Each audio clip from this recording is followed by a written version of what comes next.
Hey guys, what is up? SuperKmanrocks here, and we're here for my LCK Week 8 overview analysis, and of course, at the end, my updated power rankings. Only 2 weeks remain here in the LCK before spring playoffs start. Incredibly exciting time. The LCK playoffs are always a treat to watch, some of the most fun playoffs across any region, so I'm super excited to see how things are breaking down. We really do have a split in the LCK between the top 6 and the bottom 4, but that makes a lot of the top 6 rivalries really important because right now a lot of teams can finish anywhere from 2nd to 6th, and that could really matter for playoff seeding. So these games definitely still matter, even if we do kind of have our playoff teams a little bit determined. But before we jump into the video, let me know down in the comments section below what you guys thought of the LCK in Week 8. What was your favorite series to watch this week? What team is impressing you? What team is disappointing you? And who was your player of the week and your dud of the week? Of course, I will go over all of that in my video here, but I'd love to hear you guys' thoughts and feedback on both the LCK and this video down in the comments section below. But with all that being said, let's go ahead and jump right into day number 1. And we kick day 1 off with a battle of the young teams here. Nongshim RedForce taking on the Kwangdong Freecs. 2 basically full rookie teams going up against each other. Dudu and kind of Peter, I guess, really the only players with a ton of experience at this level before. And KDF gets the job done. The Freecs are able to pick up the 2-1 series win. This could have been a much stronger win, I would say, overall for KDF, and I would have felt a little bit better about it. But in the end, they were able to take it no matter what. My player of the series on the side of KDF is going to go to their mid laner. It's going to go to Bulldog. And yes, I know, Bulldog looked really good in this series. I really think that he is a great player at taking advantage of matchups where he is just better than his opponent. And I think that was absolutely the case. No flame to Fiesta on the other side. I actually think he played one of his better series of the year, but he's really been struggling as of late, and Bulldog is a better player than him. So to see him come out and really just prove that in this series, I think is a good sign. There were a lot of people out there, a lot of analysts that I really trust, talking about how Bulldog is, you know, this big next coming of mid lane glory in the LCK, and, you know, I think he's a good player. He's solid. I'm not sold that he's ever going to be a top tier, like, LCK mid laner at this point. He's had some good games, but he's also not really been able to take over games in the way that I've wanted. His champion pool is a little bit outdated for the current meta, which, you know, is okay, but it ends up, you know, being a little bit of an issue for larger series against better teams. But obviously, it's just hard to get a grasp for what Bulldog's going to be able to offer on a team right now like KDF that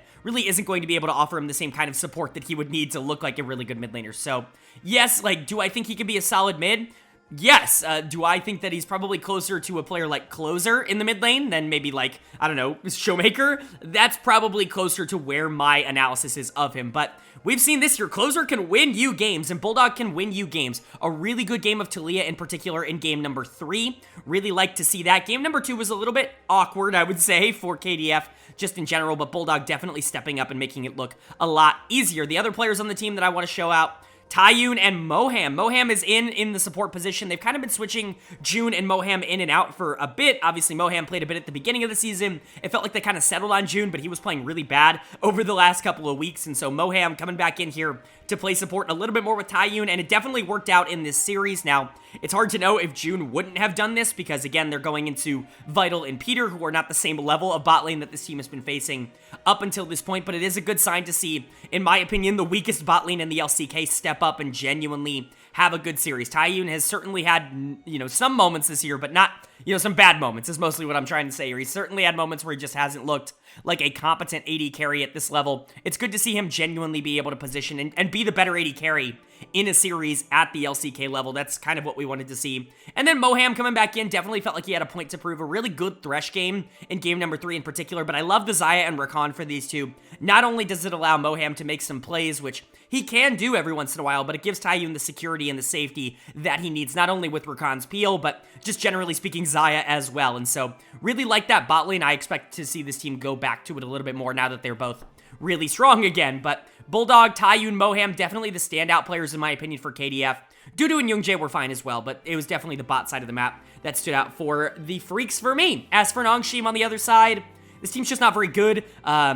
You know, we've been talking about their issues basically all split long already, how they are mechanically talented. They have players on this team that can keep up mechanics-wise with some of the mid-tier teams in the LCK, but the macro is just not there, and that was exemplified in this series. And you could say the same thing about KDF. I'm certainly not saying that KDF is that much further along in that development. This was a bit of a fiesta, pun definitely intended here, but, you know, that kind of played into Nongshim's strengths. You were hoping that they were going to be able to step up, and they had some players that looked relatively good here. It was just the complete package that I think wasn't coming together for them. I really want to shout out the solo laners because I think both of them stepped up in the series. Fiesta played some of the better games that he's played in quite a while. He's had a really rough 2023. I loved him coming out of the Challengers League, but it's just not translated to the LCK this year. Probably the worst mid laner in the LCK, and I get it, you know, when you're on a bad team, maybe you're not going to look as good, especially in that position, but I was just hoping to see some of the mechanics translate a little bit more. He's losing lane without any sort of pressure being put on it in matchups that he really shouldn't be losing to. He just really hasn't stepped up and shown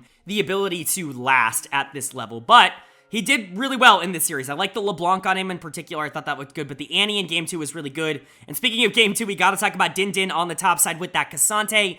It's a good game, and it's shocking. Like, again, like Din Din versus Dudu, first of all, awesome. I love when these two face off against each other because their names, I mean, obviously. But just generally speaking, I've been pretty low on him as well. I think he's had moments where he's looked really, really good and where he's actually been able to outplay some really good top laners in the LCK, but the consistency just does not exist from the top side of the map, and you can include Fiesta and Sylvie in that, and Din Din's definitely a part of that, but a really good game too on the Cassante. I thought he was generally really solid in this series, probably the better top laner between the two teams, but there had to be a little bit of an issue with Nongshim, the reason they lost the series, and that was the bot lane. Vital and Peter did not step up. Vital's scoreline honestly doesn't look nearly as bad as I think it showed on the Rift. He's going to get my dud of the series. Just positioning mistakes, being way too aggro, getting caught out when you don't need to. I know people are really high on Vital, especially with what he was able to do in the LJL last year, but I've always been a little bit more hesitant on saying that he is a huge prospect. Again, very similar to someone like Bulldog. I need to see it at this level first. I didn't exactly love his tape coming out of the LJL, at least not nearly as much as some other people did, and while I do think that, you know, he could be a solid bot laner at this level, it just hasn't necessarily clicked in a meta where you really need to have a good bot laner. So Vital, Peter, not really showing up, and Vital grabbing my dud of the series. As for Nongshim, they're the worst team in the league, 1-14. It's not super surprising to see them drop this, but at least some of the players stepped up and proved that they are mechanically close to being on this level. Fiesta, Din Din looking okay. It's just unfortunate the bot lane didn't match them here. As for KDF, it's a nice win. Doesn't really mean a whole ton. It's kind of expected, but it's good to know you're not the worst team in the league like we kind of thought for a lot of this season. Bulldog is solid. He's definitely the best player across these two teams, in my opinion. It's good to see Taiyun and Moham genuinely actually have a good series. If they can put this together, maybe find a better top side of the map. I like Dudu. I think he's been all right, but, you know, maybe find a better jungler, maybe get that bot lane fixed up. KDF could be a team that has something going right now. It's just clearly not going to be enough with the way that they played here to break into that top 6 or anything close to that. Moving on to our second series of day number 1, and this one is really intriguing. Two teams that not only have the same series score, but the same game record as well. We had KT Rolster taking on Hanwha Liiv Esports. And KT Rolster pick up a huge 2-1 series win to kind of separate themselves in this position. Both of these teams are really trying to make it seem like they are legit right now. KT really dominated the middle part of the season, picking up some crucial wins and looking great against some really tough competition. Hanwha Liiv, maybe the opposite. They've been on an absolute roll over the second half of the split, but that's because their schedule got so much easier, and they really only had to play some of the bottom teams in the last few weeks. Their schedule is incredibly difficult from this point onwards, starting with KT Rolster this week, and that definitely showed up. The first thing you got to talk about when it comes to how the series was played out on the Rift is the jungle matchup. My player of the series is going to go to Cuz on the side of KT Rolster. Really good series coming out from Cuz. I've been a little bit critical of his consistency. Again, you know, when I'm critical of players on this channel, it is very rarely me being critical of their mechanics or me being critical of their ability to play at the level, unless they're like, you know, just not good enough. There are some players that are like that, but usually I'll specify. When I'm critical of a player like Cuz, it's not because I don't think he's good enough to be able to win at this level and to dominate a series at this level. It's because the consistency that he has shown is not giving me enough confidence to say that, you know, any given series he's going to show up and be the guy, right? He can do it, but is he going to do it? I don't know. Luckily for KT, he did in this series. He was really, really good for them, and I think he's been a lot better this year than he was last year. The Viego game in Game 1 was solid, but it really was the Wukong game in Game 3 that really stood out to me and made me pick him as player of the game. The Viego obviously looks a little bit better on paper just because of those kills, but the Wukong game was so ridiculously important in the late game. Obviously, him being able to get in and get onto Viper in the last half of those team fights was the deciding factor of whether or not they were going to win a lot of them, and so big credit to Cuz. If he can keep it up, if he can just get a little bit more consistent, if he can play like this every single series, control the early game, have really smart pathing, be able to make impacts in team fights, like, that's top-level jungle stuff. I just need to see him do it every single series rather than just once every so often. Of course, the rest of the team was also really good. BDD was phenomenal in Game 3 outside of some errors. This very much did feel like, a little bit of a, I guess, view back to Nongshim BDD, where it's like, man, the good plays are absolutely still there, but there's just some inconsistencies.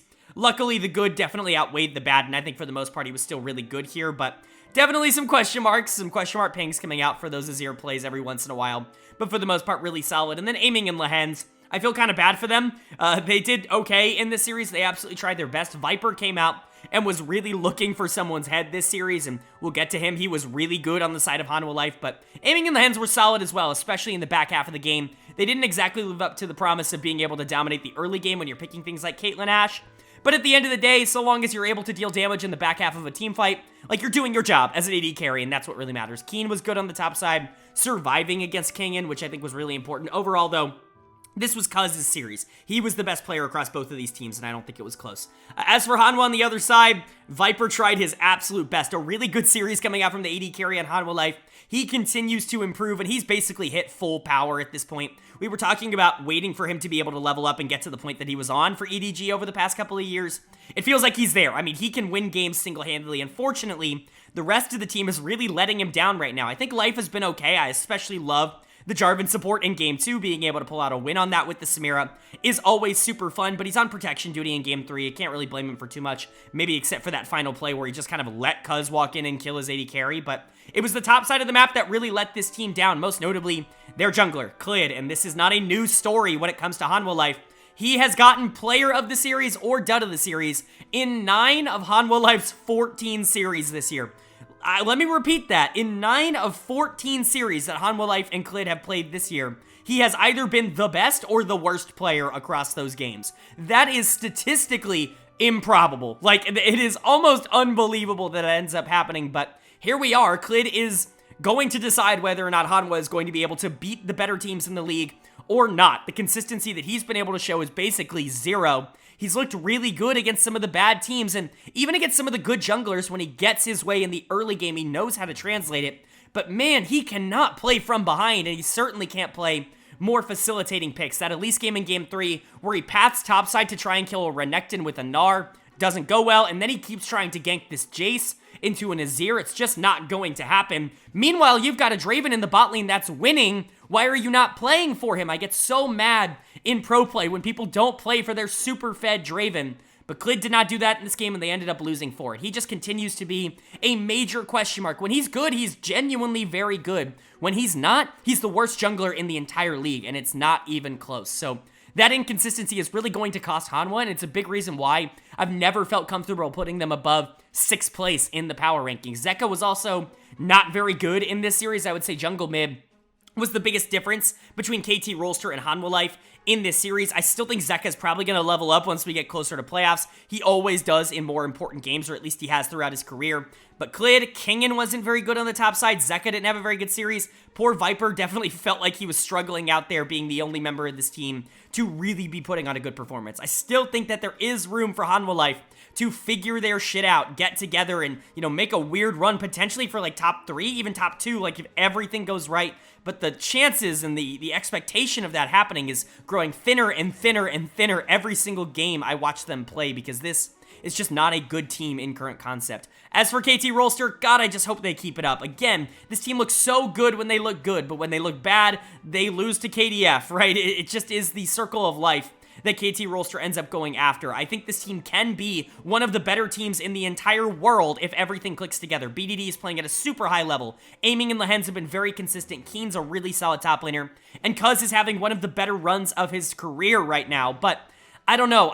Something about this team worries me. They remind me so much of DRX last year, and that means for every win, you're probably going to get an equally bad loss. They've got a really easy schedule for the rest of the regular season, which can only mean one thing, probably disappointment for KT fans. Then moving on now to day number 2 here in Week 8 of the LCK, and we kick day 2 off another matchup between top 6 teams, but one definitely on a little bit more of a downward trajectory than maybe the other. We have Liiv SANDBOX taking on Gen.G, and Gen.G picks up the 2-0 series win. Not particularly surprising with how SANDBOX has been playing as of recent, which is to say, just not very good. This team started off, what, 7-2? Something like that. They're sitting now at 8-6. That's just not a very good turnabout. You would have expected a lot more from this SANDBOX team. Unfortunately, it just isn't to be in this circumstance. Gen.G, a very good team, maybe one that isn't, you know, super eye-catching, eye-popping, but a very consistent team, and I think that that does add up for a lot, especially once we get further down the line, but they looked very good in this series. My player of the series is going to go to Peanut in the jungle. I know people are pretty harsh on Peanut online, on Twitter, on Reddit, wherever you want to go, but he's still great. He's still one of the better junglers in the entire world. He hasn't exactly been the most consistent, I would say, over the course of 2023, but still definitely when he's at his best is one of the more oppressive junglers to actually play into. He's just very good at pathing and being able to mark the enemy jungler and make their day a lot more difficult to actually make plays, and that's what he did in this game. Really love to see him on these champions that can make an early impact and can swing the direction of the game pretty quickly. Obviously, we know Elise can do that, but Vi is very good at that as well, and so big credit to Peanut. He was definitely the most impactful member of both teams in the series. I thought the Elise game in Game 2 in particular was an absolute masterclass on how to generate an early lead on a champion like Elise for a late game team, because you're looking at it, you draft the Elise, and yes, she's going to be able to do a lot early, but you've got a Jackson to a Sion. That's not really a lane you can super take advantage of. You've got Yone into an Azir. Not really a lane you could take advantage of. You've got a Felios and a Lucian. Not really a lane that you can take advantage of. But Peanut just does a better job of being able to scout around and make sure that his team has good opportunities to get gold and to get ahead, even if they're not in matchups that would necessarily indicate that. You put a lot of pressure on your jungle with that comp in Game 2, but it ends up working out for Gen.G. He was really good. I still think Pez and Delight are really good in the bot lane. Someone commented that I was saying Pez and not Pez. Like I've said 1,000 times on this channel at this point, I have a lot of games to watch during the week. A lot of these I end up watching at around 1.5 speed. That means no commentary. So if I say a player's name wrong, just let me know down in the comments. I'm definitely there to correct it, but, you know, don't be too mad at me. Again, I'm trying my best here, but Pez and Delight are solid. I think I'm a little bit cooler on them than I was at the beginning of the year. It really did feel like, at times, during the first couple weeks of the season, that Pez was just going to be a plug-and-play replacement for what Ruler was for this team last year. Obviously, that's not going to be the case, but he really doesn't make a lot of mistakes. He's very consistent, and I think he adds kind of to what the ethos of this team has become, which is just good. They're very solid. They're not necessarily the most fun team in the world to watch because they do play a little bit slow, but they're very controlling and they're very consistent, and I think that bot lane is a definite indicator of that. They love to scale into the late game, and Pez is a fantastic late game team fighter, so he's looking really good. Delight has been solid. I don't think he's been nearly as good as some people would like to say that he's been. I certainly think he's been the weaker member of this bot lane duo, but he's still a good support. He's more than I was giving him credit for at the beginning of the year. Obviously, getting him off of BRION, getting him into the Gen.G room, obviously it's just going to help basically any player, but Delight's fine. He is a solid enough support. You can win with Delight. But Peanut's really good. Chovy had a solid series. He got to play another good champion. His Doran was good. We got to see what we wanted to see in this series from Gen.G. As for SANDBOX on the other side, though, this team has completely fallen off of a cliff. Like I said, they've been on a massive losing tilt as of recent, and I think a lot of it is just time catching up to them. They were a team that really was outperforming expectations at the beginning of the season. They were beating teams that were really struggling, that were kind of going through their own bits of turmoil. KT Rolster was kind of going through their thing that they always go through. Dplus KIA at the time was really struggling to generate a lot of wins. I think that for a team like SANDBOX, it was only, I hate to say it, a matter of time. And I called that out in previous weeks where I said this team is good, but I'm refraining from calling them elite. And I think that ended up being the case. This team has talent, but I've always been a lot lower on some of the players that were getting really, really praised at the beginning of this season, most notably Closer in the mid lane, and I think a lot of that has come back to be relatively true. He's still solid. Again, he's a solid player, but not someone that's going to carry this team to top 3 or top 4. I think Willer has definitely stepped down a bit as to what he was at the beginning of the year, which was one of the best junglers in the LCK. Bertle, I was actually kind of believing in, especially with the top lane situation in the world right now, where there just aren't a lot of very consistently great top laners. It felt like Bertle was one of the few that was really stepping up and kind of proving that. And then, you know, that ends up being wrong, I hate to say, and then Envy and Kale in the bot lane have taken a nosedive as well. Kale is going to get my dud of the series here. Still really like him as a player, and honestly, I still think he's the best player on this Sandbox team. But his Nami in Game 2 was not very good. He was getting caught out. Those bubbles were just not very good. Sometimes that champion looks very useless, especially after the nerfs that hit both Lucian and Nami a ton over the course of the last few years. And so for Kale, you know, maybe not the best series he's ever shown off. I still really like him as a player, and I still really like him as a support, but maybe not necessarily so much in this one. Overall for Sandbox, though, I'm just pretty out on this team. I think they're in a tier with, you know, Hanwha Life Esports. They're in the top 6, yes, and they are clearly a team that deserves to be in the top 6. I know there are a lot of people that say Fred at BRION's been better. Don't forget, Fred at BRION has been awful over the course of the last few weeks. You can make an argument they've been a bottom 2 team in the LCK over the last few weeks. So, yes, I believe Liiv SANDBOX does deserve to be in the top 6, you know, and so does Hanwha Life, but they certainly aren't showing signs of competitiveness at the moment, and more as time goes on, it feels like a top 4 in the LCK rather than a top 6. And Gen.G does embody that as well. They are in the upper echelon. They may not be the most flashy team in the entire world, but they get the job done. Peanut and Chovy are still really good. Pays has settled in as one of the more consistent late-game team-fighting AD carries in the region that can lane. I think Gen.G is just really consistent and really solid. I would be surprised if this team ended up falling off nearly as hard as some people probably expect them to. They're going to be an upper-tier team. They might lose a series here or there, but they're going to be solid, and they're going to make noise in the playoffs. But how much noise? I just don't know quite yet.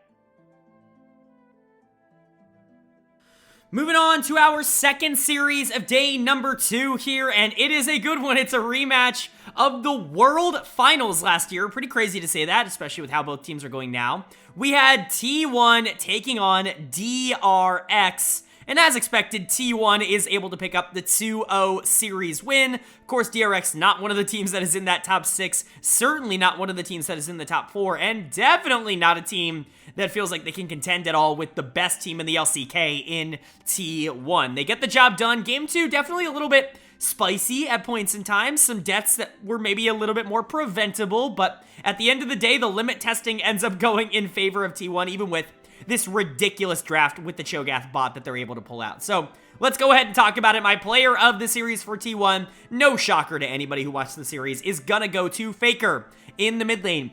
I've seen a lot of conversation surrounding Faker in 2023, and I think all of it is warranted, because really, the conversation around whether or not this is his best regular season ever is incredibly valid. He has been unbelievable in the regular season this split. Obviously, everybody on the team has.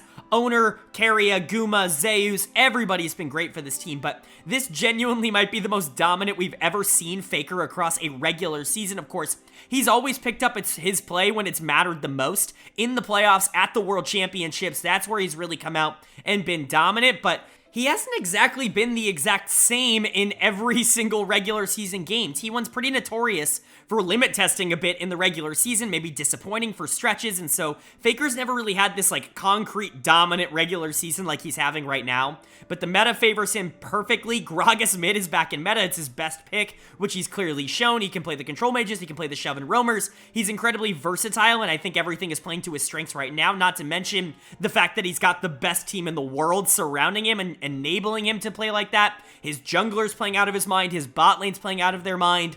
Even Zeus on the top side in a meta where top lane doesn't really matter all that much is playing well, and so Faker's been given the keys, and he's really unlocked the kingdom. Really, really good series from him. A great Azir game in game number 1 that he probably deserved player of the game for, and then a fantastic Gragas game in game 2 that he absolutely got player of the game for. He's just great. He's perfect for what this current meta is right now, and I don't think I would take another mid laner in the world in this current meta over him. Obviously, he's not the only player to play well. Owner definitely deserves some shout out here. The Vi, and then his signature Lee Sin with the ridiculous win rate that continues to go up here. Pretty crazy that he was willing to pull it out because this team did it. They picked Cho'Gath Senna bot. We've seen Cho'Gath bot be picked by a lot of other people in solo queues so far this year. Talked about it a bit in the NACL videos.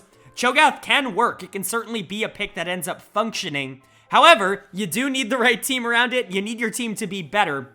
This team is certainly no stranger to playing off-meta picks. KIA ends up playing another marksman, although in a little bit of a different role here with the Senna, and Guma hops on that Cho'Gath that he's been spamming in solo queue. That pick is going to have a bit of trouble in the early game, obviously, going into something like a Zeri, into a Lulu.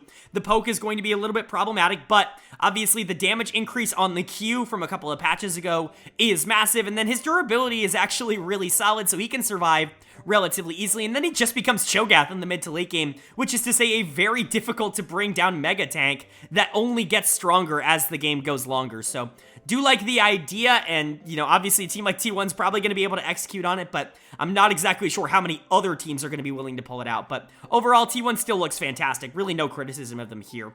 As for DRX on the other side, it's expected to see this team struggle a bit. They did put up a little bit of a fight. First thing to note, Krako is back in the jungle. I have no idea why. I don't really see any reason to not just run with Juhan for the rest of the year. He has clearly looked better, although I'll say Krako didn't look bad in the series, especially on the Viego in Game 2. He had moments where he was actually getting resets and looking pretty okay during fights, but I don't see a lot of upside with Krako coming back in here. I think Juhan is definitely the right call to be playing in the jungle, even if they weren't able to win a lot of games with him last week, but there just really isn't a lot of talent on this team that's going to be able to go up against a team like T1. It's not particularly surprising to see them get run over a bit. My dud of the series is going to go to Fate in the mid lane. Some people are going to give this to Beryl in the support position, and I do understand that. I think Beryl was at least involved in a lot of the plays that DRX wanted to make in that game number 2. Fate just got completely outclassed in this series by Faker on the other side, and I've said it, like, Fate's very quietly been one of the worst players in the LCK. He's not going to get a lot of credit for being as bad as he is because this team in general has been a pretty big train wreck, and Beryl's been bad, Krako's been bad, Rascal's had really bad stretches, so his inability to play at a relatively okay level has kind of been overshadowed, I would say, by some of his other also poor performing teammates, but he definitely deserves to get called out for just not being good this year in lane, out of lane. He really hasn't had a lot of opportunities, and again, you know, a lot of this could be mental, and a lot of it could be confidence. It's the same thing with someone like BDD last year. I talked about that in my preseason predictions when it came to a player like BDD, that getting him out of that environment was probably going to make his play a lot better, and it ended up being the case. I could see something similar happening to a lot of the players here on DRX, but as things stand right now, Fate's been really bad, Beryl's been really bad, Topside's gotten at least a little bit better. At times they've been the worst topside in the entire league, but they've looked relatively competent over the last few weeks, and Duckdom's honestly been alright, I would say, over the course of the season. Really not making any major mistakes, just he's got a team around him that's on fire, right? So there's only so much he can do. So DRX, still not very good, but we kind of expected that, and they were facing the best team in the league. I'm going to give them a little bit of slack for this series. And then T1, I mean, they're just dominant. They're the best team in the world right now, and it's not particularly close. They have 5 players that you could genuinely consider the 5 best players in the world right now, and that really just shows you the utter dominance that this team is going through in 2023. Now moving on to day number 3 here in the LCK, and day 3 kicked off with an interesting series, top team versus bottom team, but at the very least we got to learn some info here. We saw Nongshim RedForce taking on Dplus KIA, and DK of course picking up the solid 2-0 win, as they absolutely should in this series, but at the very least, the good thing that I can pull from this is that DK is back, baby. They're no longer dropping games to random bottom teams. They are no longer struggling to figure out a way to play through their stars in the mid game. They figured it out, and here they are looking really good doing it. My player of the series, the player who has now jumped into a kill leaderboard, very, very appropriate player of the series here. It's going to go to Canyon in the jungle. My pick for the greatest jungler of all time, and I think a lot of people are in that boat as well. Canyon's just been so good for so long now. Obviously, he's going to have some ups and downs. I think people sometimes forget about his downs, which we saw when I did my preseason power rankings this year and put him second and not first. Obviously, he's a really good player, but the consistency in the regular season has not always been there. People just kind of forgot about what last year was. Even then, still, obviously, I've been pretty right about him up until this point. I hope I continue to be, because he was awesome in this series. He was great on his signature Lee Sin, one of the picks that I think we most associate with him. Obviously, all Korean junglers probably pull Lee Sin at least a little bit out of their bag. Canyon is certainly no different. A really good series coming out from him. He wasn't the focus, I would say, in game number 1, but he was definitely the focus in game number 2, and that one was probably a little bit more important for him to be kind of on the ball. Bot lane won so ridiculously hard in game number 1 that it was okay that, you know, everybody else on the team was just kind of meh, but in game number 2, there were actually some moments, a really smart draft coming out from DK that I actually really really like a lot. You have the Renekton early on in the draft, and then Din counters with the Darius, something that can be super exploitable, but you think you've got the Renekton going top lane. Nope, Showmaker's going to be pulling that Renekton into the mid lane. They end up going for something like the Kennen, and that Darius becomes completely useless on the top side. We'll get to Din in a bit. I almost gave him my dud of the series here just for that Darius game, but very, very smart drafting, a very good execution here from Damwon. Sorry, from Dplus. I'm doing my best in the game. Outside of that, Ganyan was really good. Showmaker with the weird picks. We really didn't get a chance to see how they were going to operate at this level. Vigar in particular is something that I really want to see how it does against some of these LCK teams. I think that it could be an incredibly strong pick, especially in the right hands, but it's just really hard to tell. Game number 1 was so bot lane focused that the Vigar was so irrelevant, quite frankly, in the game and in the win for DK that it's just kind of hard to get an idea of where it's at. And then obviously, Showmaker's pretty good at the Renekton. This felt more like a solo queue game for him than anything else, but Canyon being able to take over definitely helped. But you gotta talk about the bot lane as well when you're talking about how they dominated this series. Deft and Kellen, right back on track. They were so good at the start of the season. Through the first 2 weeks, they looked like maybe the best lane in the entire region. They're right up there with Guma and Keria, and then they did cool off quite a bit. This team started to want to play towards mid lane a tad bit more.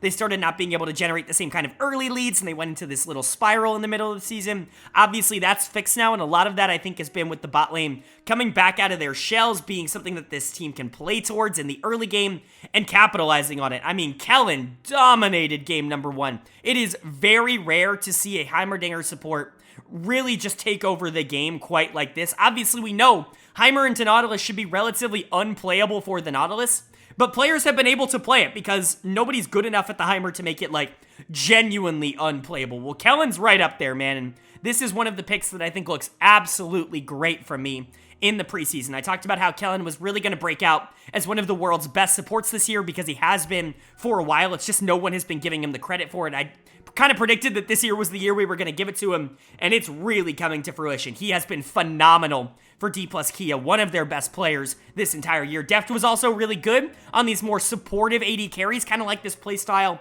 Allow Canyon, allow Showmaker, allow Kana to kind of get to their comfort zone in the top side, playing these more aggressive picks. And then let Deft kind of be the one that fills the gaps. He's really good at that. That's mostly what he did for DRX, especially in their playoff run last year. So I really like that mentality. I really like that ideology coming out from DK. And I think just generally speaking, this team has definitely found its groove. It's found its ideology. It's found its way to play the game, and they've been really dominant doing so. As for Nongshim on the other side, this team's just not very good. They were never going to be able to go up against DK and look remotely decent in this matchup as long as DK did their thing, and that ended up happening. My dud of the series is going to go to Peter in the support position. He did like 400 damage in game 2, something like that, something ludicrous where it just felt like he didn't get to play the game at all. Actually kind of hilarious to watch, but, you know, it's got to be frustrating to play that kind of game on stage, but just not a good series overall. The Nautilus was completely zoned out and destroyed by the Heimerdinger in game 1, and then the Lulu was just death after death after death in game number 2. Not a series to remember for Peter, and not a week to remember for this bot lane that took a pretty major step back in week number 8. Never really considered them an upper tier bot lane, but they were definitely the part of the team that I think was holding on as the rest of the team kind of crumbled around them, and unfortunately it feels like they have finally succumbed to the weight of the top side, who was bad again this series. Fiesta and Sylvie just don't really seem to be able to cut it at this level as a duo. We've talked about that enough. Din on the Darius gets counterpicked in the top lane after he thinks he's going into a Renekton. He ends up going into a Kennen, and that Darius pick turns completely irrelevant. He was the worst player in game 2 for my money. It was just Peter that was probably the worst across both games, but Din definitely deserves a shout out for getting blasted by Kana in that second game. Overall, Nongshim's just not super good as a team. They're 1-15. That probably should have told you that. Only 2 series remain for them on the year. It's going to be pretty miraculous if they end up picking up another win. Obviously, I'm certainly not going to predict it, but if they end their year at 1 series win or their spring split at 1 series win, that is absolutely a disappointment no matter what your expectations were. And then Dplus on the other side, it feels like they have solidified their spot as the second best team in the LCK right now. They really are looking good, and hopefully they're able to keep it up. This bot lane is really, really fun to watch. Jungle has been really solid as of recent. Kana feels more comfortable. Showmaker, I've talked about the past few weeks, has maybe been the best player in the LCK over the second half of the season. DK is finding its stride, and it's just in time for us to start that playoff chase. And then moving on to our second series of day number 3 here. And it's another series that definitely should have gone one way over the other. And luckily, I think for a lot of fans, it did. We saw KT Rolster taking on BRION in this series. And KT gets the job done with a 2-0 win, officially locking in our top 6 for playoffs. There is no more wiggle room. Liiv SANDBOX can't screw it up any longer. BRION has officially been eliminated from playoff contention with this 0-2 loss to KT Rolster here. And honestly, it's a good thing because KT Rolster is looking good. And I think LCK fans across the world are probably really excited about that. Oh, I probably shouldn't have used the E word. I probably should have used something else. But KT Rolster fans are definitely loving how the team is playing right now. And honestly, I am too. I talked about it a bit earlier in the week. They look like this year's version of DRX, which should be pretty enlightening for a lot of LCK fans, obviously, with DRX winning the World Championships last year. But honestly, they might be a tad bit more consistent, which is just really, really fun to talk about. So let's go ahead and talk about it. My player of the series on the side of KT Rolster is going to go to Lehens in the support position. He was awesome across both games in this series, 2 hook champions, but I would be remiss to not talk about the Blitzcrank game in game number 2 as the main reason why he is getting the player of the series here. Lehens has obviously been really good over the course of the year so far, but being able to pull out something like the Blitzcrank that other people in the LCK just aren't willing to play, which is crazy to me, because I still think this champion has been really good for a really long time in terms of what he offers. Obviously, hook champions are inherently really good, but Blitzcrank in particular can do a load of damage right now. He's been tearing up solo queue for months, and, you know, it's just surprised me that more teams aren't willing to jump on the Blitzcrank ladder. I know that, you know, good teams are probably a little less susceptible to Blitzcrank shenanigans, but we've seen in the past, you can get around that by playing the champion at a really high level, and that's what Lehens did in this series. Obviously, all the hooks that he landed on effort throughout laning phase to just obliterate that Thresh and whatever he was trying to offer. And then obviously the classic one, the one that's going to be clipped into eternity now on Twitter, which is Lehens throwing out the hook in that Baron fight, and then effort just sidestepping so that Henna as the Aphelios gets immediately hooked and immediately killed in the game-ending team fight. It's just really, really funny stuff. Effort had a miserable series, which we'll talk about in a second, but Lehens was a big reason why, because he really did play great on the champion. We know he's able to pull out some of these more crazy support aggressive picks.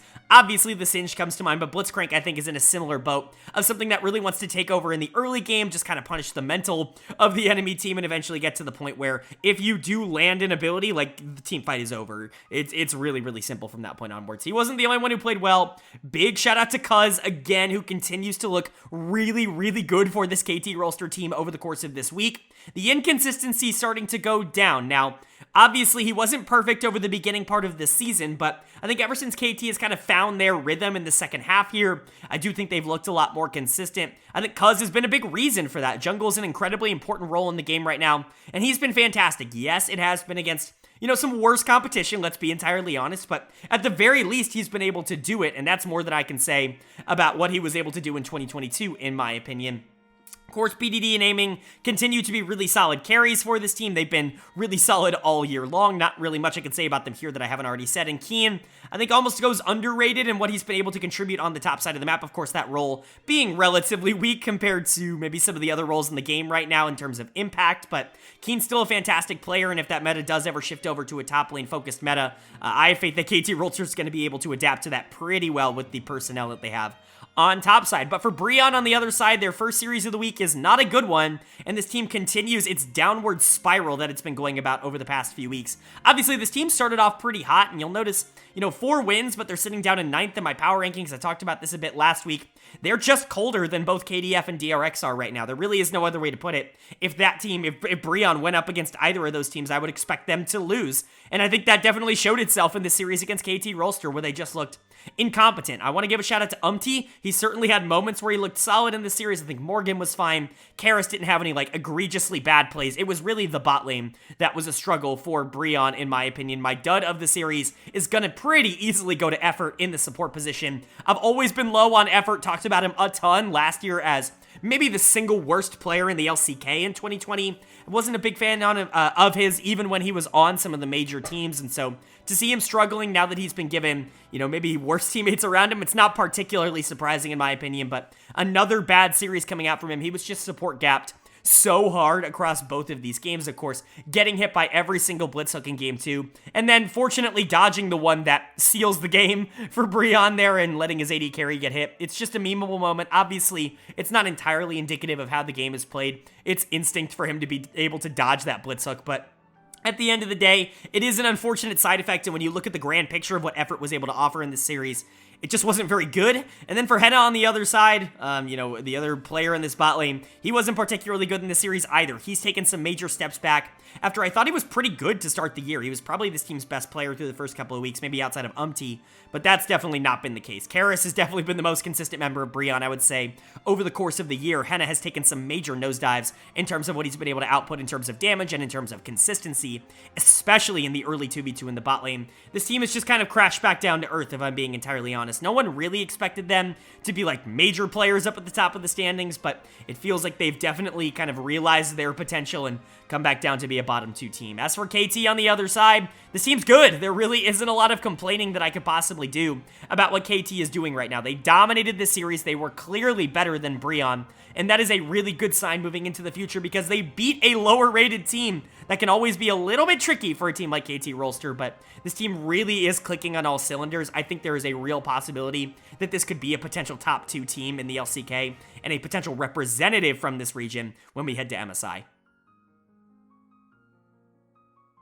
Moving on now to day number 4 in the LCK, week 8 here, and we kicked it off with a pretty interesting series. 2 organizations that always put up their best, I would say, against each other. Maybe not so much in this series. We had Liiv SANDBOX taking on DRX, and SANDBOX is able to take the 2-1 series win, but it is kind of close. DRX looking pretty good in that game number 1, pulling off that big win. Of course, SANDBOX kind of woke up, I would say, after that game number 1, ended up taking it because they should. They are the better team, but, I mean, there are some cracks in the armor really showing with SANDBOX at this point that are really starting to raise some major question marks. DRX definitely kind of proving that they maybe are the best of the bunch, at least at the moment. Let's talk about SANDBOX, though. First here, I think they played relatively well, especially in their wins, games 2 and 3. I thought they looked pretty solid. Player of the series was actually quite difficult. I don't think there was a single player that was like dominant over more so than the other players, but I'm actually going to go in a little bit of a different direction, and I'm going to give it to Kale in the support position. I know I ragged on him a bit for his earlier play this week, but this series was so much better, a much better showing coming out from him in general, most specifically this game number 2 on the Renata. What a phenomenal Renata game, not only in lane, but out of lane as well. Kale really showed off a lot of his strengths here. Obviously, we know he's one of the best warders in the world. You can go on Reddit, and you can see people criticizing him for that all the time, but he's really mechanically talented in the early lane 2v2s. I talked about this a ton in 2022 when he was playing with Prince in this bot lane, that people were giving Prince a lot of credit for the laning strength, and he absolutely deserved it. But Kale was really good in that lane as well, and I think a lot of that has transitioned into 2023.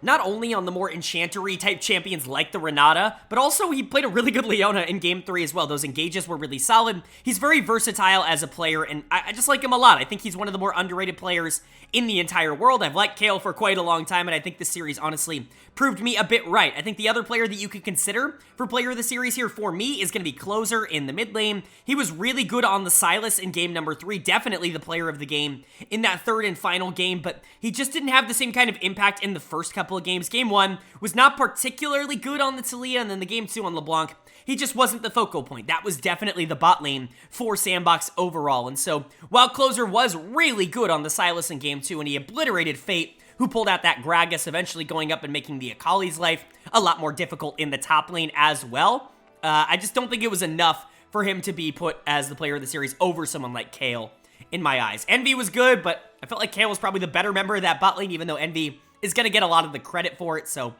And then, of course, Willer and Bertle were also solid. Bertle, not so much. Rascal was honestly kind of good in lane, especially in that third and final game, playing a miserable matchup. Akali into Fiora is just about unplayable. And so for the Akali to actually be relatively even and actually kind of in a position where she's going to be able to make an impact before the Sylas ends up coming up top and making her life a lot more difficult is pretty impressive. But Willer was good, especially in the final 2 games on the Wukong. Everybody on SANDBOX looks good in their wins, but you know, just maybe not the most dominant of game number 1s, and you would have hoped that they would have been able to maybe look a little bit more cohesive against a team like DRX. But for DRX's credit on the other side, this team has honestly looked better as of late. I know people don't really want to hear that because they still are sitting really far down in the standings, but this team has kind of found its groove a bit. Of course, some roster changes moving around here. Playata's in the bot lane. I'm not sure if this is because of the injury to Dectum or if they just want to play Playata a bit more now that they brought him up from challengers. Either way, he looked kind of good in this series, especially in that game number 1 on the Xayah. That was definitely their best game of the series, and they kind of won through him. Juhan played the first 2 games of the series here. He played the Wukong, he played the Vi. The Wukong game was really good. The Vi game was really, really bad, so much so that they did end up bringing Krakow in for game 3 to play the Lee Sin. He didn't really have that much of an impact. Wasn't a huge negative for the team, but generally speaking, jungle just won't be a strength for DRX in 2023. My dud of the series, though, is going to go to Fate in the mid lane. Definitely not the most dominant of weeks coming out from Fate. I know that there are a lot of people out there, a lot of analysts that really like him as a player and have liked him for a couple of years. I've always been a little bit lower on Fate as a player just in general, and I think that kind of showed in this series. He's going to get done to the game mostly for this Game 3 Gragas, which was just bad. I know you can look at his scoreline and be like, why is he getting done to the series over someone like Juhan? Why is he getting it over someone like Beryl? But I just go watch that Gragas Game 3. That might be one of the worst mid lane performances of the year. Completely lacks in pressure, gets absolutely destroyed by the Sylas in the lane, and then just completely screws over his entire team every single team fight with the ultimates. It is a miserable performance for him, and he just didn't have a very good week. Again, I'm not going to say that it's entirely just him being a bad player or anything like that. It's probably a lot of morale, and it's probably a lot of mental on the side of DRX that just has gone into the toilet. I do think that a lot of these players are playing a little bit better than maybe they played at the beginning of the season, but you can only recover mentality so much when the team is sitting at 3-13, and so, you know, I don't really know where this DRX team goes in the future. I do think that they are looking better than what they looked like at the beginning of the year, but that certainly was not a high bar to be able to leap across. As for SANDBOX on the other side, they're okay. Again, they're a top 6 team. They've confirmed themselves for playoffs, which is always good, but at this rate, with the way that they're currently playing, I would honestly be very surprised if they were able to take a series off of any of the other teams in the playoffs right now. They just have looked completely hapless the past few weeks, and I don't really expect that to change. I think the talent is creeping up with them, and I think this team is going to need to kind of look in the mirror, especially after playoffs are done, as we head into summer, and kind of figure out what they want to do, because I don't know if this is the kind of roster that's going to be leading into the top 4, even if you get some improvement. So for now, you're in playoffs, great, but big picture, really not feeling super confident even after this series with SANDBOX. And then moving on into our second series of day number 4. It's another pretty good one as we saw T1 taking on Hanwha Liiv Esports.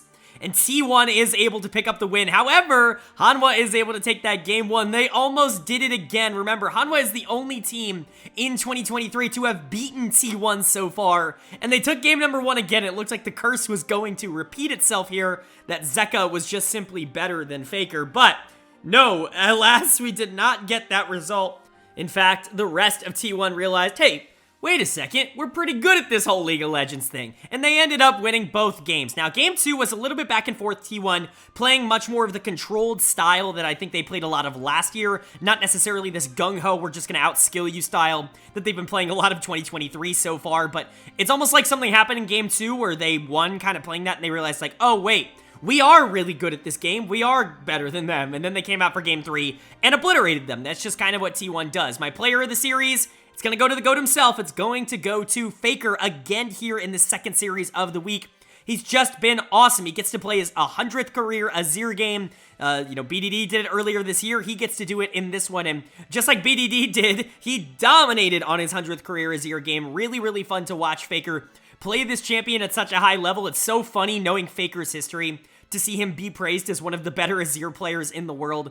You know, obviously knowing everything that happened with EasyHoo and how he was getting benched, you know, at certain points in that season because he couldn't play Azir, to see him now be, you know, known as one of the better Azir players of all time. It's just funny how League works. It's funny how the cycle ends up going. But Faker was awesome here. He continues to play his champions at a super high level. Love seeing him pull out the Ahri. This was something he didn't play really all that much last year, which was super shocking to me because she was meta, very meta, I would argue, and you know, this is one of the champions that I most associate with Faker, so good to see him be able to pick that up, but the Azir game is definitely what people are going to look at. Of course, every other typical candidate on this team was really good. Gumayusi played 3 games of Lucian, single-handedly bringing his win rate back up. It's just what's going to happen when T1 plays him. Keria was awesome, especially on those Nami games. I know he gets a lot of attention for his crazy, marksman bot picks that, are going to shake the meta and change everything, but Keria has been a top-level support for quite a long time before he was pulling out the marksman, and I think he reminded us of that in this series. And then you gotta point out Owner. I mean, holy crap, what a Nocturne game from him in Game 3. Nocturne's one of those champions that, I think generally speaking, I'm not going to consider him strong, but if you get him ahead, if you get him gold, he's very difficult to deal with in this current meta, especially if you've got a really good jungler piloting him, someone who can generate those leads in the mid game incredibly efficiently. Owner's just been unreal in 2023, and he proved that again with that Nocturne game. Again, everybody on T1 is just so good. It's almost not fair to see them get to play together, but Faker's really making a case to maybe even be the best of them all right now. As for Hanwha on the other side, unfortunate loss here, but it's not like you're particularly shocked. You're going to be happy that you were able to take a game. This T1 team hadn't dropped a game in a while, which I know is shocking to T1 fans because they're so used to T1 losing game number 1, but, it came back here in this series. Hanwha looked good in that game number 1. I still think Viper and Life are looking solid, but Kingen looked really good in that game 1 on the Cassante in particular. I would say top bot. The side lanes were looking pretty solid in game 1, and then we get to the rest of the series where things just kind of fall apart. Klid ends up getting massively out-jungled by Owner in a lot of the back half of these games, and Zeka is going to get my dud of the series in the mid lane. I like Zeka a lot, but this was maybe one of his weaker performances of the year, especially towards the back half. He just kind of got outplayed by Faker. I don't think he's really been all that good as of recent. I don't think he's been bad by any means. I just think that Hanwha Life has certainly started playing around bot lane a lot more efficiently than they were ever playing around mid lane, and I think Zeka has really struggled because of that. Remember, this was somebody who did receive his fair share of resources on DRX last year, even in the regular season when he was supposedly slumping, so it'll be interesting to see if that, problem continues, but I think I have faith that Zeka's going to be able to rebound. He's such a mechanically talented player, and he really is smart. Like, he knows when he needs to be in a side lane. He knows when he needs to be in a team fight. It's not like he's just all mechanics, no brain. He's a very, very good player, one of the better mid laners in the entire world. It's just a little bit of a rough stretch for him right now. I don't think it's been awful. I think Showmaker earlier this year was probably going through something worse, and look at how well he's rebounded. So I have faith that Zeka's going to be able to figure it out. What I don't have faith in is this Hanwha Life team as a whole. Yes, Viper and Life are playing a little better as of now, but Viper in the last couple games of the series was kind of getting picked on. That aggressive playstyle was not necessarily working out when he was going up against the best team in the world. And Klid continues to just not be very good, especially when playing from behind. That game 3 on the Vi was miserable, and that's just a champion that I think I want to add to the list of champions that Hanwha Life just should not be playing. Sejuani obviously permanently on that list for the team, but Vi is definitely there for me now. It feels like every single time he pulls out this champion, it does not go the way that they want it to. So overall, Hanwha's just a mad team. I would put them in a similar boat to a team like Liiv SANDBOX right now, where yes, they are playoff teams, but one that I think would take some major improvement to actually make an impact when we get to the playoffs, and definitely an arm's length away from what I would say is top 4 right now. And then T1 on the other side, they're the best team in the world. Yes, they hiccuped a bit in game 1, but then they remembered that they were the best team in the world, and game 3 happened. I still have full confidence that this team is unbeatable at the LCK level, and I think this was just another example of that, to be honest.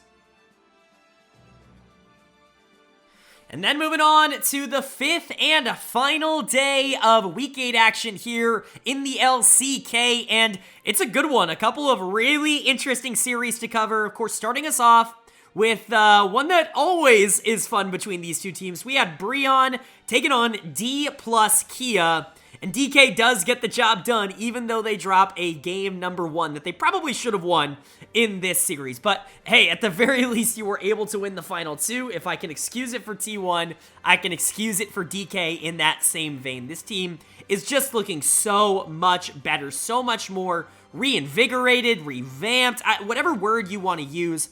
They have completely changed the trajectory that they were on at the beginning of the year. Not that they were even on a bad trajectory, just this team went from, they're kind of in the same vein as Gen.G and KT Rolster to wow, I honestly think that they might be closer to T1 than any of those other teams right now.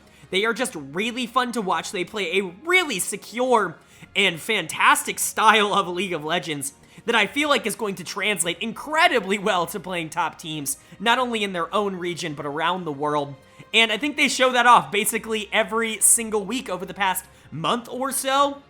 I think my big point of optimism for this team is centered and revolved around the fact that he's back, baby. Showmaker is back. He's going to get Player of the Series again here. That's 5 Player of the Series in their last 6 series. That is absurd, and Showmaker deserves it. He's been genuinely terrific for this Dplus KIA team, and if he continues to play like this, I mean, this is genuinely like 2020 levels of Showmaker, like spring 2021 levels of Showmaker. This is awesome gameplay from him. You can excuse the Syndra game.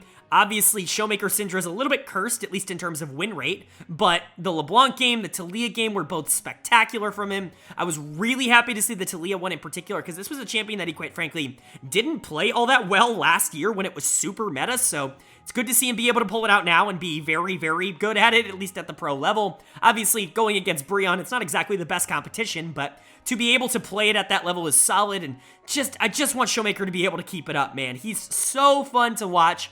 And he makes DK so fun to watch when he's playing at his absolute best. I think we can all agree that we are just hoping that Showmaker can continue to look like one of the best players in the entire world for the rest of the year, like he has for the past month or so. But it's not just him, and that's what makes it so exciting. Deft and Kellen are still fantastic. They ruin their perfect 100% win rate on Lucian Nami in that game number 1, but, you know, they've basically single-handedly been saving Lucian's win rate in the LCK for quite a while. Obviously, Guma and Keria are on that train as well, but Kellen is so good. He's just so freaking good. I'm tired of hiding how much I like this player. He's going to be potentially in my top 10 players in the world by the end of this split. The dude is absolutely cracked at every champion that he has played over the course of the season. And I know some people are going to say like, oh, Nami, oh, Renata, like how much of an impact can they have? Go watch these games. The dude is unfair to play against. He is like, I know we're talking about Keria as like the best support in the LCK and in the world, and maybe the best player in the world. If Keria didn't exist, it would not even be a question who the best support in the LCK was. It is Kellen right now. He is playing at that level. He has been so good, and I implore you all to check him out and check out, you know, watch him a little bit more intently when you're watching DK games, because he just plays at such a frenetic and high level, and it's so fun to watch. Of course, Deft was also really good. That Draven game in Game 3 was pretty important. He was a lot of that team's damage, and he came through. I love him on the Lucian. I think it's a pick that very much plays how DK wants to play the game, you know, early pressure bot lane, and then you can let Showmaker and Kana be able to take over in the mid game. And then Canyon in the jungle. Now, Canyon was awesome in Game 3. Certainly some really good moments, but he had some questionable moments. He pretty much single-handedly lost them game number 1, which is unfortunate. Sometimes you win with Canyon, sometimes you lose with them. He's going to be making those plays either way, so you just got to take the good with the bad. And then the Wukong game was okay. I would say Canyon was definitely the big question mark on DK in this series, but that's a pretty good question mark to have because, you know, historically Canyon's always stepped up, especially in the playoffs, and so I'm all in. I'm all in on DK now. I had them at number 2 last week. I feel even better about that after this week. They are looking so good. Showmaker and Kellen are just on a different level right now. As for Bro, on the other side, this team is who they are, right? Like, it's not really shocking to see them fall to DK here. Obviously, it's really nice of them to be able to pick up the Game 1 win, but not something that I think is going to be super repeatable for them forever. was really good in that game number 1. He was able to play off Morgan really well on the top side of the map, but in games 2 and 3, it just didn't feel like this team had any sort of pressure. Definitely got out jungled in game number 3, but my dud of the series, and again, the weakness of this Bro team, is going to go back into the bot lane. Instead of effort, this time it's going to be Henna. Henna's just been really bad over the past few weeks. It's kind of been the opposite of Showmaker, in my opinion, where Showmaker had a pretty rough start to the year, was looking kind of meh as a mid laner, and then really turned it on, became one of the better players in the world over the past month. Henna's been the opposite. I actually really liked what Henna was able to do at the beginning of the year. Felt like this team was playing through him, and he was playing solid, and then over the last month, like, he's maybe been the worst AD carry in the LCK. It's just not been very fun to watch for this bot lane. It seems like they have lost any semblance of chemistry that they had. Their 2v2 has gone completely down the drain, so I don't really know what's going on there, but Bro's not very good. They're at number 9 in my power rankings for a reason. I don't expect this team to be competitive, even with some lower tier teams towards the back half of the year. We've seen teams like DRX and KDF actually put up fights against other teams. I just don't see BRION doing that right now, and I think that was proven again in this series. But for Dplus, just keep it up. You look like one of the best teams in the entire world right now. And honestly, if Showmaker and Kellen and Canyon and Deft and Kana can all continue to play at this level, they might be the only chance the LCK has of dethroning a team like T1. And that's going to bring us to our final series of the week here in Week 8. And it's an upset. It's a pretty big upset with that. We had the Kwangdong Freecs taking on Gen.G and KDF picking up a massive win. Unbelievable stuff coming out from them. They've looked so much better this week than they have in quite a long time. Yes, their first series was against Nongshim, but they were super aggressive. Bulldog was incredibly mechanically talented, and the bot lane legitimately stepped up for the first time all year. That was really the impressive part for me. And now you've got this win over Gen.G in 3. That is massive. That is an unreal win. And honestly, this is bad for Gen.G. We'll get to that in a second, but this is a team that was really fighting to try and get second place. That might be out the window now, depending on how the rest of this season goes. But let's talk about KDF.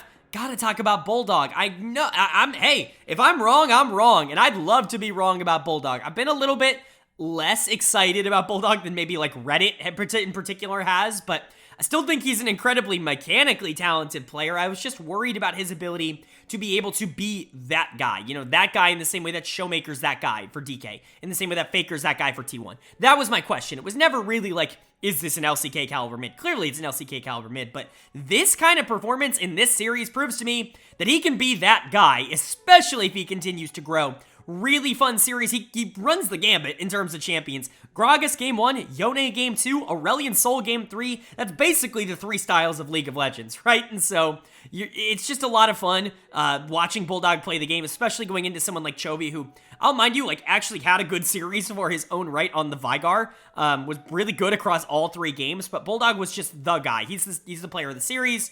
He's the main threat on KDF, and he's really making them a fun team to watch, almost single-handedly. That's not to say that I don't like the top side of this map, because I do like the top side of this map. I've been very high on Dudu, very notoriously high on Dudu on this channel. Really like him as a top laner, definitely LCK caliber. Youngjae's had moments where he's looked like an LC caliber jungler, and I thought he was really good in the series in their wins, but it's really been the emergence of this bot lane this week that has kind of changed the fortunes of this team, and that's why I'm going to be a little bit more hesitant to say that this team is going to be able to continue this pace. Again, I like this team. I really like the top side of this map, and the bot lane was awesome in this series. I'll say that first. Taiyun Moham stepped up. The Elder Steal from Moham in game number 3 is a series-winning play with an Ashe auto attack. And we'll get to that. We'll get to Peanut in a second, because surprising enough, Peanut's actually going to get some bailout for me on that one. I don't know if I can expect this bot lane to be able to keep this pace up for a long time. Taiyun and Moham are solid, but like this, they're not going to be able to play like this every week. I'm just not going to be able to expect that. Maybe if they finish off week number 9 next week, also looking really good, you know, maybe we can have a different conversation moving into summer, but they've kind of been the weak point of this team all year long. They really stepped up this week, but I'm not exactly sure if I'm going to be able to expect that to translate. No matter what, though, Dudu, Youngjae, Bulldog, Dudu and Bulldog in particular are really good players, like genuinely good LCK players, and they can get KDF some wins, as we saw in a huge win here for them over Gen.G. As for Gen.G on the other side, I'm gonna hit the elephant on the head here before we jump into analysis about the whole series. Peanut and whatever the hell happened in the Elder Pit. I get it. It's a moronic move to leave that pit. But, and this is where I'm gonna get flame in the comments for even attempting to defend this play, I do kind of understand where he's coming from. What he is seeing is the fact that his entire team is getting poked to death by the Ezreal outside of the pit. And I think he is worried that even if they do get Elder, that they lose the fight because of the amount of damage that Ezreal is putting out. And if they lose the fight, they lose the game, even if they get Elder. That is what I expect is going through Peanut's head at this moment. So he jumps out of the pit, tries to insect Ezreal, and then use Ezreal as a conduit to get back into the pit. Unfortunately, it doesn't work out. He ends up outside the pit. A freaking Ashe auto attack steals Elder, and the game is over. They end up losing that. But that's gotta be the thought process. I know a lot of people have been like, what could he possibly have been thinking?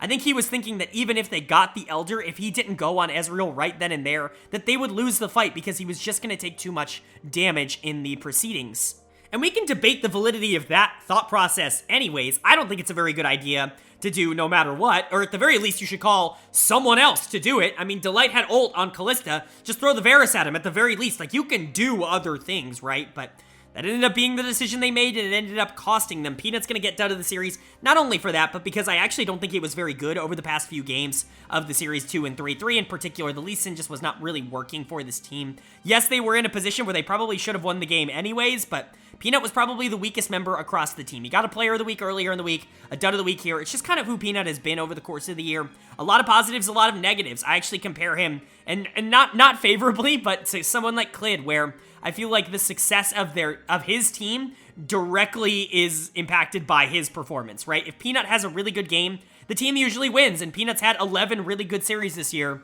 and they've won 11 of those, but Peanut's also had 5 bad series this year, and they've lost 5 of those, so just something to keep in mind that Gen.G definitely still feels like it is running through its jungler, kind of similarly to what it did last year, but, you know, they had Ruler last year, and Chovy was playing a little bit more of a supportive role, and Peanut was a lot more consistent, so definitely some things to keep in mind when it comes to Gen.G. I think Pays was really solid, at least in terms of positioning. Chovy had a really good series that people aren't going to talk about. Delight, I think, has been stepping up. He was pretty solid, but Doran was kind of meh. I thought Dudu was especially better over the last few games of the series. Overall, it was close. It's not like Gen.G got blown out of the building or anything. It's not like they were proven to be the worst of these two teams by, like, any gigantic margin. It was just the small decisions that they ended up making that costed them. Yeah, Game 2 was pretty bad, but they should have won Game 3, and they just didn't. That's going to happen every once in a while. I'm willing to forgive it for now. Obviously, it's going to impact my opinion on them in terms of the consistency, but you know, I don't think this is going to be enough to make me think like, oh, maybe they're with Liiv SANDBOX and Hanwha Life in that, you know, lower tier of playoff teams rather than closer to top 4. I don't think I'm going to go that far, but it's certainly something to keep in mind when it comes to Gen.G that this is not really the result that you wanted. And then as for KDF, I mean, this team's just looking good. It's not really going to matter in spring, but you're seeing some good things out of some young players. If you can get this kind of performance out of Taiyun and Moham over the second half, like over next week, it's certainly going to create some interesting decisions for summer. I thought they were a shoo-in to get replaced over the next split, but who knows? Maybe if things continue to work out, they'll be getting another opportunity, but we know that Bulldog and Dudu and probably Youngjae are going to be part of this KDF team at least for the rest of the year, and that's definitely showing dividends in a series like this. All right, that is going to do it for my LCK Week 8 overview and analysis of all 10 series across all 5 days. Up on the screen now, you're going to see the updated LCK standings. Of course, that big old line will tell you who's been eliminated from the playoffs. Bottom 4 are officially out. Our playoffs are locked. Our top 6 are confirmed now with Liiv SANDBOX getting that final spot locked in. And you'll also notice not a number 1 next to T1 and R2. They are confirmed and locked at the very least for the 2 seed, and they have confirmed themselves as to not play in round 1. Of course, the 1 and 2 seeds in the LCK get a bye in round 1, so T1's locked their spot in round 2 of the playoffs already. They are that much ahead of everybody else, but let's go ahead and go over my power rankings. Of course, in the first column to the right, you're going to see the updated power rankings. In the second column, you're going to see how those have changed from last week to this week. Some interesting risers, some interesting fallers. Let's go ahead and go over it. Of course, T1 and DK, 1 and 2, but KT Rolster jumping up to number 3. This team is proving me wrong. They look so good right now, even against teams that they should beat, which is a new thing for KT Rolster. I think they are the 3rd best team right now pretty conclusively. I probably would have moved them up even if Gen.G had managed to beat KDF, especially now that Gen.G lost that series. It felt like a no-brainer to move KT up to number 3. They have a better chance of beating a team like T1, in my opinion, than a team like Gen.G does. And then Gen moving down to 4. You shouldn't have lost to KDF. That is just pretty unacceptable. This team is obviously still really good, and when they play at the best level, I still think that they can compete, but I'm just a little bit worried about them, especially moving into playoff time. Hanwha Life's actually going to move up to number 5. Liiv SANDBOX is going to fall down to 6. I know Hanwha Life's on a pretty big losing streak, but somehow I still trust them a tad bit more than SANDBOX. At the very least, Viper's playing well for the team, and I think that's a positive, whereas SANDBOX, it just feels like a disaster right now, even with their win. It was a tough win over DRX, and that really should not even be the case. Obviously, a few changes in the bottom side. KDF's going to jump up to number 7. They are the best of the bunch right now, and it's really not all that close. That means DRX falls to 8, even though I really don't think they were all that bad this week. And then Bro at 9, Nongshim at 10. That's going to stay the same. But that's going to bring us to my player of the week and my dud of the week in week 8. My player of the week. Now, this was a tough call, because there are 2 players that deserve it, and I feel bad that I can only give it to 1. But I gotta reward the GOAT. I'm gonna give it to Faker on T1. He's gonna get Player of the Week here for Week 8. He continues to have a monumental year for T1, and I really do think that somehow he's going to become underrated because of all this. He probably won't. T1 fans are going to shout his name from the rafters, and they're going to be mad when I don't have him as the #1 player in the world or something like that.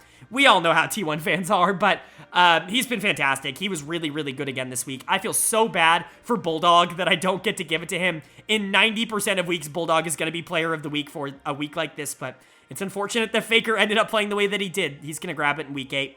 Then my dud of the week for Week 8, this one was a much easier choice. It's going to go to Fate on DRX. He's one of the last players on DRX to not get dud of the week. I think at this point it's only Dectum who has yet to receive that award from their original starting 5, but Fate makes it 4 for DRX, and he absolutely deserved it this week. He has been one of the worst players in the league over the second half of this split, and so definitely deserving it. So Fate is going to be my dud of the week in Week 8, and Faker is going to be my player of the week in Week 8, but that's gonna do it. I hope you guys enjoyed. Of course, if you did, let me know down in the comments section below. What did you guys think of the LCK this week? Who's overperforming? Who's underperforming? What do you guys think of my power rankings? Who's too high? Who's too low?